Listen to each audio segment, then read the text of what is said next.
Hi, ಎಲ್ರಿಗೂ ನಮಸ್ಕಾರ. ಈಗ ಒಂದು ವಾರದಿಂದ ನಡೀತಿರುವಂತ ಒಂದು ಇಶ್ಯೂ, ನನ್ನ ಮೇಲೆ ಬಂದಂತ 2 ಅಲಿಗೇಷನ್ ಬಗ್ಗೆ ನಾನು ಮಾತಾಡಬೇಕು ಅಂತ ಅನಿಸ್ತು. ಅದಕ್ಕೆ ಈ video. First I start with Sanju with Geetha 2. ನನ್ನ ತಂಡ, ನಿರ್ಮಾಪಕರು, ನಿರ್ದೇಶಕರು ಹಾಗೆ ಹೀರೋ 3 ಜನ ಕೂಡ ಇತ್ತೀಚೆಗೆ ಹಲವಾರು ಪ್ರೆಸ್ ಮೀಟ್ಸ್ ಆಗಿರ್ಬೋದು, ಇಲ್ಲ 1-to-1 ಮೀಡಿಯಾ ಇಂಟರಾಕ್ಷನ್ ನಲ್ಲಿ ಒಂದಷ್ಟು ವಿಷಯಗಳನ್ನ ನನ್ನ ಬಗ್ಗೆ ಮಾತಾಡಿದ್ದಾರೆ. ಅವ್ರು ಯೂಸ್ ಮಾಡಿದಂಥ ಪದಗಳು, ಅವ್ರು ಕೊಟ್ಟಂಥ ಸ್ಟೇಟ್ಮೆಂಟ್ಸ್ ಎಲ್ಲ ಏನಿದೆಲ್ಲ, ಇಟ್ ಇಸ್ ವೆರಿ ಹರ್ಟಿಂಗ್.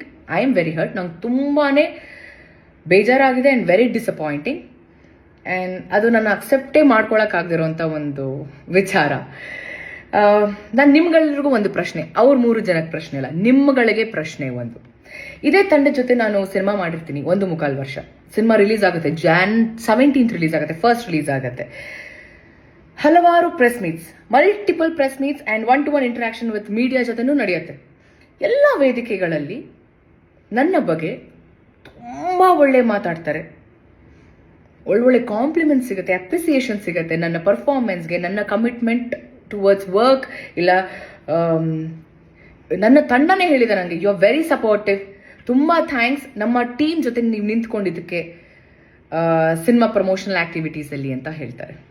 ಆದರೆ ಅದೇ ನನ್ನ ತಂಡ ಇವತ್ತು ನನ್ನ ಬಗ್ಗೆ ತುಂಬ ಕೆಟ್ಟದಾಗಿ ಮಾತಾಡ್ತಿದೆ. ನನಗೆ ಇಲ್ಲೊಂದು ಕನ್ಫ್ಯೂಷನ್ ಇದೆ. ನನಗೆ ನನ್ನ ಪ್ರೆಸೆನ್ಸಲ್ಲಿ ಇದೇ ಮಾಧ್ಯಮದವರ ಮುಂದೆ ಈ ಮಾತನ್ನ ಅವತ್ತೇ ಆಡಬೇಕಿತ್ತು. ಯಾಕೆ ಆಡಲಿಲ್ಲ? ಯಾಕೆ ಅಷ್ಟು ಹೊಗಳಿದ್ರು? ಈಗ ಯಾಕೆ ಹಿಂಗೆ ಮಾತಾಡ್ತಿದ್ದಾರೆ? ವೈ? ನನಗೆ ಹೇಳ್ತಾರೆ ಸುಳ್ಳು ನಾಟಕ. ಇಲ್ಲಿ ಸುಳ್ಳು ಹೇಳ್ತಿರೋರು ಯಾರು? ನಾಟಕ ಮಾಡ್ತಿರೋರು ಯಾರು? ನಾವು ಒಂದು ವಿಷಯ ಶೇರ್ ಮಾಡ್ಕೊಳ್ಳೋಕೆ ಇಷ್ಟಪಡ್ತೀನಿ. ಸಂಜು ವಿತ್ ಗೀತಾ 2 ಸಿನಿಮಾ ನನ್ನ ಶೂಟಿಂಗ್ ನಡೀತಿರುತ್ತೆ. ನನ್ನ ಇನ್ನೊಂದು ಸಿನಿಮಾ ರಿಲೀಸ್ಗೆ ರೆಡಿ ಇರುತ್ತೆ. ನನ್ನ ಇಡೀ ಚಿತ್ರತಂಡ ಪ್ರಮೋಷನಲ್ ಆಕ್ಟಿವಿಟೀಸಲ್ಲಿ ಇನ್ವಾಲ್ವ್ ಆಗಿರ್ತಾರೆ. ಪ್ರತಿಯೊಬ್ಬರು, ನನ್ನ ಪ್ರೊಡ್ಯೂಸರ್ ಆಗಿರ್ಬೋದು, ನನ್ನ ಡೈರೆಕ್ಟರ್ ಆಗಿರ್ಬೋದು, ನನಗೆ ಕಾಲ್ ಮಾಡ್ತಿರ್ತಾರೆ, ನನ್ನ ಮ್ಯಾನೇಜರ್ಗಳು ಕಾಲ್ ಮಾಡ್ತಿರ್ತಾರೆ, ಒಂದು ದಿನ ಪ್ರಮೋಷನ್ಗೆ ನಮಗೆ ಟೈಮ್ ಕೊಡಿ ಅಂತ. ನಾನು ನಾಕ್ಷಿಕ ಸರ್ಗೆ ಆ್ಯಂಡ್ ಕಿಟ್ಟಿ ಅವ್ರಿಗೆ, ಹಾಗೆ ನನ್ನ ಆ್ಯಕ್ಚುಲಿ ನಾನು to be very honest producer ಒಟ್ಟಿಗೆ ನಾನು ಮಾತೇ ಆಡ್ತಿರ್ಲಿಲ್ಲ, ಇವರಿಬ್ಬರ ಜೊತೆ ಕೋಆರ್ಡಿನೇಟ್ ಮಾಡ್ತಿದ್ದೆ. ಒಂದು ದಿನ ನನಗೆ ನನ್ನ ಟೀಮ್ ಜೊತೆ ಪ್ರಮೋಷನ್ಗೆ ಹೋಗಕ್ಕೆ ಬಿಡಲಿಲ್ಲ. ವೆರಿ ಆನೆಸ್ಟ್ ಆಗಿ ಹೇಳ್ತಿದ್ದೀನಿ, ಹೋಗೋದಕ್ಕೆ ಬಿಡಲಿಲ್ಲ. ಯಾಕೆ? ಆ ಪ್ರೊಡ್ಯೂಸರ್ ದುಡ್ಡಲ್ವಾ? ಅವ್ರದ್ದು ಸಿನಿಮಾ ಮಾಡಿದ್ದಾರೆ, ಲೇಡಿ ಪ್ರೊಡ್ಯೂಸರ್. ಯಾಕೆ ಅವ್ರದ್ದು ದುಡ್ಡಲ್ವಾ? ಅವ್ರದ್ದು ಸಿನಿಮಾ ಅಲ್ವಾ? ಒಂದು ದಿನ ಕಳಿಸ್ಲಿಲ್ಲ ನನ್ನ. ಇವತ್ತು ಹೇಳ್ತಾರೆ ಪ್ರಮೋಷನ್ಗೆ ಬರ್ತಿಲ್ಲ ಅಂತ. ನಾನು ಏನು ಮಾಡಬೇಕು ಅಂತ ಇದ್ದೀನಿ, ಏನು ಮಾಡಬೇಕು ಅಂತ ಈ ಸಿನಿಮಾಗಿದ್ನಲ್ಲ ಅದು ಸಂಪೂರ್ಣವಾಗಿ ಮಾಡಿದ್ದೀನಿ. ಈ ಬಾರಿ ನನಗೆ ಬೇರೆ ಸಿನಿಮಾ ಕಮಿಟ್ಮೆಂಟ್ಸ್ ಇರುತ್ತೆ.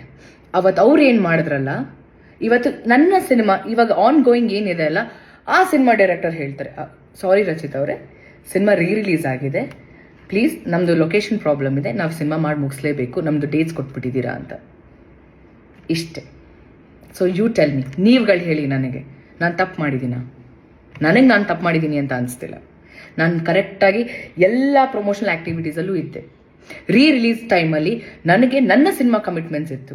ಅದಕ್ಕೋಸ್ಕರ ಒಂದು ನನ್ನ ಕಡೆಯಿಂದ ಕಾನ್ಸ್ಟೆಂಟಾಗಿ ಪ್ರತಿದಿನ ನಾನು ಸ್ಟೋರಿ ಹಾಕ್ತಿದ್ದೆ, ರೀಲ್ ಕೂಡ ಮಾಡಿದ್ದೀನಿ. ನಾನು ಒಂದು ರೀಲಲ್ಲಿ ನಾನು ಅಪ್ಡೇಟ್ ಮಾಡಿದ್ದೀನಿ, ಈ ಥರ ರಿಲೀಸ್ ಆಗ್ತಿದೆ ಅಂತ. ಲಾಸ್ಟ್ ಮಿನಿಟಲ್ಲಿ ಸ್ಕೆಡ್ಯೂಲ್ ಚೇಂಜ್ ಆಗಿರುತ್ತೆ, ಟೈಮ್ ಚೇಂಜ್ ಆಗಿರುತ್ತೆ, ಇವತ್ತಿರಲ್ಲ, ಇವತ್ತು ಪ್ರೀ ರಿಲೀಸ್ ಇರುತ್ತೆ, ಇವತ್ತು ಇಟ್ಕೊಂಡಿರ್ತಾರೆ ದಿನ, ಇಲ್ಲ ಸಾರಿ ಪೋಸ್ಟ್ಪೋನ್ ಆಯಿತು, ಇಲ್ಲ ಪ್ರೀಪೋನ್ ಆಯಿತು ಅಂತ ಹೇಳ್ತಾರೆ. ಇದಕ್ಕೆ ನಾನು ಹೊಣೆನಾ? ಅದಕ್ಕೆ ಐ ಡೋಂಟ್ ನೋ. ಇದಕ್ಕೆ ನಾನು ಏನು ಹೇಳಬೇಕು ಅಂತ ನಂಗೆ ಗೊತ್ತಿಲ್ಲ. ಅದಕ್ಕೆ ಹೇಳ್ತೀನಿ, ನಾನು ನಿಮಗೆ ಬಿಡ್ತೀನಿ, ನೀವೇ ಡಿಸೈಡ್ ಮಾಡಿ. ನನ್ನ ಮೇಲೆ ಸುಳ್ಳು, ನಾನು ನಾಟಕ, ಇಲ್ಲಿ ಯಾರು ಸುಳ್ಳು ಹೇಳ್ತಿದ್ದಾರೆ, ಯಾರು ನಾಟಕ ಮಾಡ್ತಿದ್ದಾರೆ ನನಗಂತೂ ಗೊತ್ತಿಲ್ಲ. ಅದನ್ನು ನೀವುಗಳು ಡಿಸೈಡ್ ಮಾಡಬೇಕು. ಸೆಕೆಂಡ್ ಅಲಿಗೇಷನ್, ಸಿನಿಮಾ ದುಡ್ಡು ತೊಗೊಂಡು ನಾನು ಡೇಟ್ಸ್ ಕೊಟ್ಟಿಲ್ಲ ಅಂತ. ಈ ಒಂದು ವಿಷಯದ ಬಗ್ಗೆ ನಾನು ಮಾತಾಡೋ ಹಾಗಿಲ್ಲ. ಯಾಕೆ ಅಂದರೆ ಈ ವಿಷಯನ ಹ್ಯಾಂಡಲ್ ಮಾಡ್ತಿರೋದು ಸಾರಾ ಗೋವಿಂದ್ ಸರ್. ಅವರ ಫಿಲ್ಮ್ ಚೇಂಬರ್ಗೆ ಹೋಗಿದೆ ಈ ವಿಷಯ, ಸಾರಾ ಗೋವಿಂದ್ ಸರ್ ಹ್ಯಾಂಡಲ್ ಮಾಡ್ತಿದ್ದಾರೆ, ಅವ್ರು ಇನಿಷಿಯೇಟಿವ್ ತೊಗೊಂಡಿದ್ದಾರೆ. ಸೊ ಅವ್ರು ಹೇಳಿರೋವಂಥ ವಿಷಯ ನಾನು ಹೇಳೋವರೆಗೂ ನೀವು ಇದ್ರ ಬಗ್ಗೆ ಮಾತಾಡೋ ಹಾಗಿಲ್ಲ ಅಂತ. I respect him, I respect his words. ಅವ್ರಿಗೆ ಗೌರವ ಕೊಡ್ತಾ ನಾನು ಇದ್ರ ಬಗ್ಗೆ ಹೆಚ್ಚಾಗಿ ನಾನು ಮಾತಾಡೋಕ್ಕೆ ಇಷ್ಟಪಡಲ್ಲ. ಅದಾದಮೇಲೆ ನನ್ನ ಒಂದು ಸಿನ್ಸಿಯರ್ ರಿಕ್ವೆಸ್ಟ್, ಈ ಒಂದು ವಿಚಾರ ಅಂದರೆ ಸೆಕೆಂಡ್ ಸಾರಾ ಗೋವಿಂದ್ ಸರ್ ಏನು ಹ್ಯಾಂಡಲ್ ಮಾಡ್ತೀರಾ ಆ ವಿಚಾರದ ಬಗ್ಗೆ ಯಾರೂ ಮಾತಾಡೋದು ಬೇಡ ಅಂತ ನನ್ನ ಒಂದು ಮನವಿ. ಹಾಂ, ಸೊ ಇಷ್ಟು ವಿಚಾರಗಳನ್ನ ನಾನು ನಿಮ್ಮ ಹತ್ರ ಎಲ್ಲ ಹೇಳ್ಕೋಬೇಕು ಅಂತ ಅನಿಸ್ತು. ಅದಕ್ಕೆ ಈ ಒಂದು ವಿಡಿಯೋ. ನಾನು ತಪ್ಪು ಅಂತ ಮಾಡಿದರೆ ಚಿಕ್ಕ ಮಕ್ಕಳು ಕಾಲ್ಗೂ ಬೀಳೋಳು ನಾನು. ನಂದು ತಪ್ಪಿದೆ ಅಂತ ಅಂದರೆ, ನಾನು ತಪ್ಪು ಮಾಡಿಲ್ಲ ಅಂತ ಆದರೆ ದೇವರೇ ಬಂದು ಮುಂದೆ ನಿಂತ್ಕೊಂಡ್ರು ನಾನು ಸಾರಿ ಕೇಳೋಳೆ. 100% ನಾನು ಸಾರಿ ಕೇಳೋಳೆ ಅಲ್ಲ. ಯಾರಿಗಾದರೂ ನನ್ನ ಅಭಿಮಾನಿಗಳಿಗೆ ಏನಾದರೂ ಹರ್ಟ್ ಆಗಿದ್ರೆ, ನಾನು ಯಾವತ್ತೂ ಹರ್ಟ್ ಮಾಡಿಲ್ಲ ಅಂತ ಅಂದ್ಕೊಂಡಿದ್ದೀನಿ ನಾನು, ಬಟ್ ಸ್ಟಿಲ್ ಹರ್ಟ್ ಆಗಿದ್ರೆ ನನ್ನ ಕ್ಷಮೆ ನಿಮಗೆ, ನನ್ನ ಸಾರಿ ನಿಮಗೆ, ನನ್ನ ಅಭಿಮಾನಿಗಳಿಗೆ, ಬೇರೆಯವ್ರಿಗಲ್ಲ. ನಿಮ್ಮ ಪ್ರೀತಿ, ನಿಮ್ಮ ಆಶೀರ್ವಾದ ನನ್ನ ಮೇಲೆ ಹೀಗೆ ಇರಲಿ. ಐ ನೋ ಏನೇ ಸಿಚುವೇಶನ್ ಬಂದ್ರೂ ನೀವು ಎಲ್ಲರೂ ನನ್ನ ಜೊತೆ ಇರ್ತೀರಾ ಅಂತ. And all I can say is thank you.